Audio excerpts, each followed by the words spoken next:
kita simak jelaskan tentang siklus hidup malaria. Nah, di siklus hidup malaria ini terdapat dua fase, yaitu fase sporogoni dan fase skizogoni.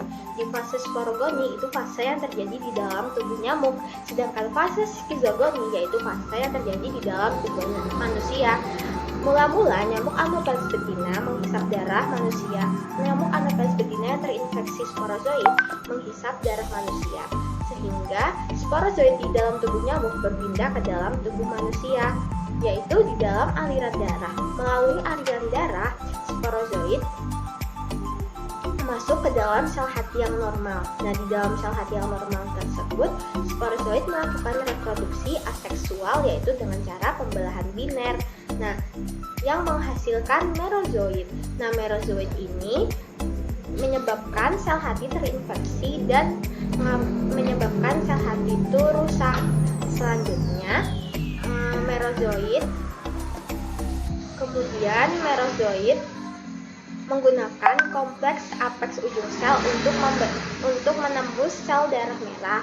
Kemudian, di dalam sel darah merah, merozoid melakukan reproduksi aseksual dengan cara pembelahan biner. Yaitu dengan cara pembelahan biner yang menghasilkan merozoid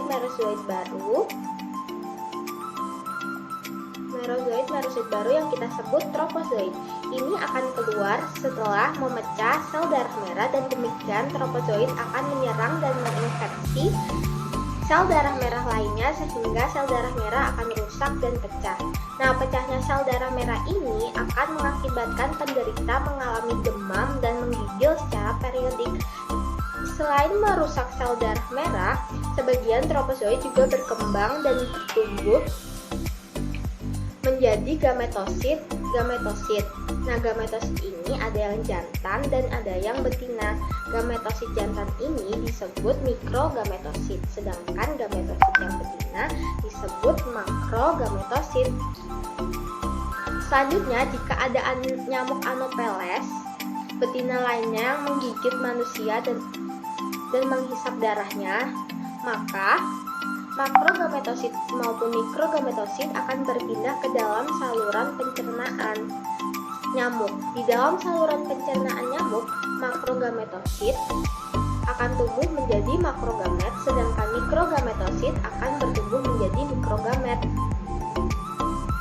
Dan mereka akan melakukan fertilisasi atau produksi seksual dan akan menghasilkan ookinet. Selanjutnya, ookinet akan masuk ke dalam dinding nyamuk dan akan membentuk ookista.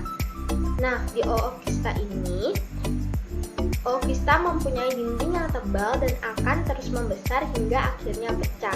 Kemudian, ookista akan mengeluarkan ribuan sporozoid, dan sporozoid itu masuk ke dalam kelenjar ludah manusia, sehingga siklus pun kembali seperti semula.